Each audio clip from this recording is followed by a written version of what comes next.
I was wondering, the summer is coming up and I need to lose like 5 pounds, and I was wondering if any advice you can give me. Okay, so you say you want to lose weight. Are you working out and eating healthy? Well, duh, I do. But I do drink a lot of sugary beverages. It's all about having everything in moderation, but you are right. You do actually drink a lot of sugary beverages. I love sugar. Like, I feel like I'm addicted to sugar. Oh, I know. I will just switch over to like sugar-free stuff, like sugar-free beverages like Diet Coke, like sugar-free candy, sugar-free cookies. Like, number one, that's gonna be significantly healthier for me, and I know that people talk about like it's gonna suppress your appetite and your cravings, and I'm gonna eat less, so I think I'm gonna give that a go. What are your thoughts? Hello everyone, and welcome back to my channel. I hope you guys enjoyed that little mini clip, and I just wanted to try something out new, so if you guys liked it, give this video a thumbs up. So let's get started. Today we are going to be talking about artificial sweeteners. Is it good for you? Does it have more advantages than disadvantages? Will Lacey lose weight if she switches over to artificial sweeteners? Let's get started. People tend to switch over to artificial sweeteners to either A, suppress their sugar cravings, or to lose weight. But is that a fact, or is it just total fictional? The points we'll cover today are the artificial sweeteners that are approved by the FDA. Artificial sweeteners make you gain weight, or does it make you lose weight? Does it suppress your appetite like a lot of people claim that it does? Or is it just a simple placebo effect? Does your neurobiology have anything to do with the sugar cravings? Does it bear a carcinogenic risk to your health? Now let's start with the artificial sweeteners that are approved by the FDA. There are 6 artificial sweeteners that are approved by the FDA.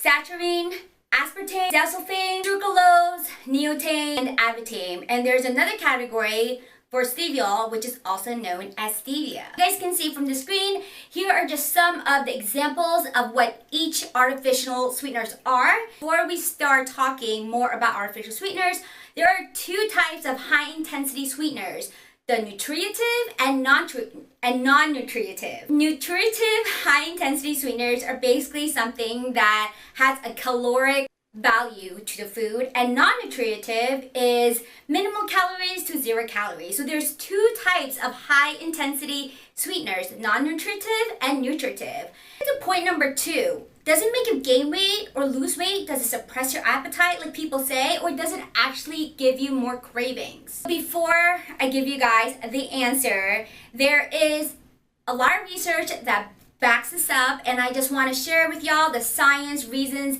behind to the answer I will be providing for you.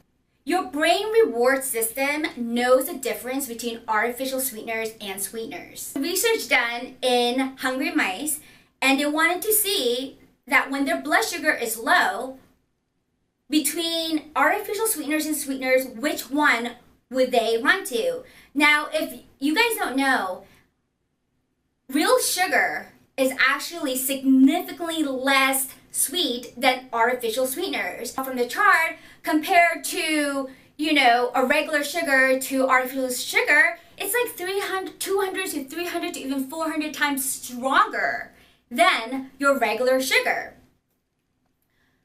But surprisingly, these hungry mice with low blood sugar, actually geared more towards the actual sugar itself than artificial sweeteners. In other words, your brain knows the difference between artificial sweeteners and real sugar. Many of y'all have ever written a long scientific paper and you have to do research and statistics, and we are taught that nothing is 100%. So when people say like Diet Coke makes you gain weight, there's a lot of other factors that play into that role, and hence the reason why people say there's never something that's 100% probability that it's gonna cause X and Y. But there's been a lot of research around this, and a lot of research points to the fact that no, when you consume artificial sweeteners, you actually tend to gain weight because your body is needing that sugar. Your body can't be tricked by artificial sweeteners. Therefore, when you eat like cookies that are like sugar-free cookies, you're like, oh my goodness, I ate an entire bag and yet I'm still starving. The reason for that is because, like I said, our brain system knows the difference between artificial and sweeteners.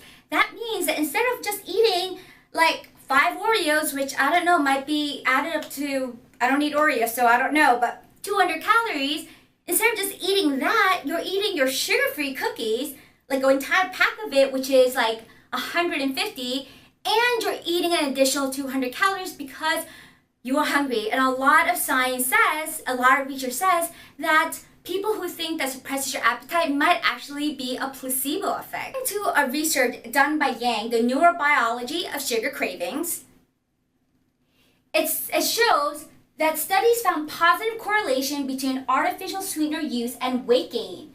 The San Antonio Heart Study examined 3,682 adults over a 7 to 8 period in the late 1980s.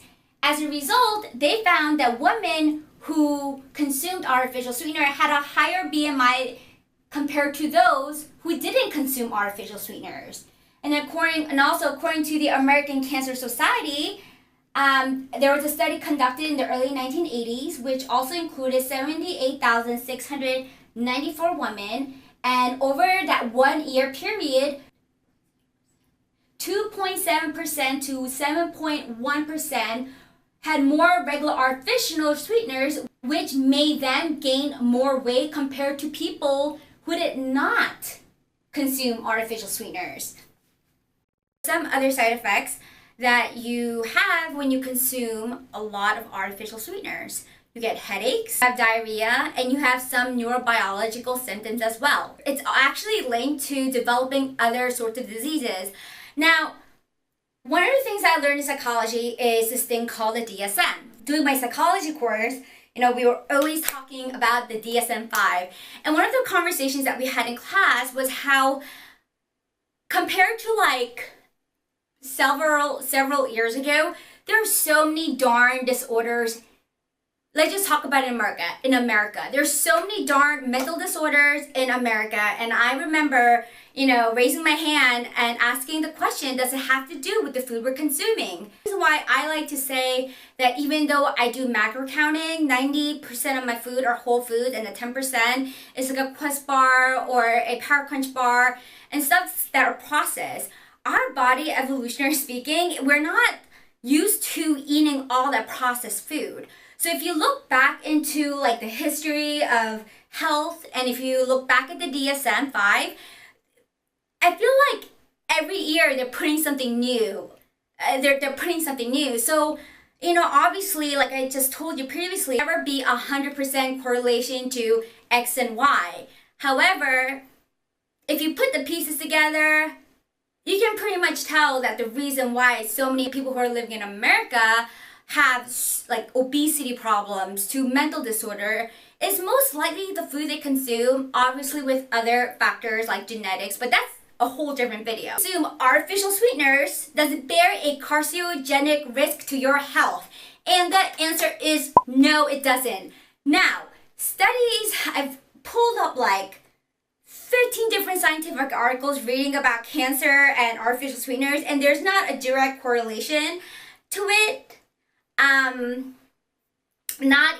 There was not a single article that said, yes, artificial sweeteners are 90% correlated to having cancer. Now, what should I tell Lacey? Should I tell her cut off artificial sweeteners 100%? See, I still have my stevia, my Splenda, like once in a while. The more research I do on this, the more I'm like, kind of want to stay away from artificial sweeteners. You know what? It's like all about moderation. So if you're sitting there consuming Diet Coke after sugar-free candy, sugar-free cookies, then you might want to back off a little bit. Because especially if you want to lose weight, if you consume too much of those, number one, your body your body has a harder time metabolizing something that's not natural. Facts of like Splenda into your coffee, just do one. And talking about stevia is natural, so if you guys want to go for like a less caloric sweeteners, go for stevia. It's just like a really small percentage of what artificial sweeteners does to your body. But I didn't want to make this video extremely long. To make a second part, like why people are addicted to sweeteners, just in general, like why people are addicted to stuff, because there's a lot of people that are addicted to sugar, and there's a good legit reason to why you're addicted to sugar. And no, it's not because you lack self-control. There's so much more to it, like neurobiology slash neuropsychology that goes into why people are addicted to sugar or anything for that matter. Yeah, and that's it. Bye guys.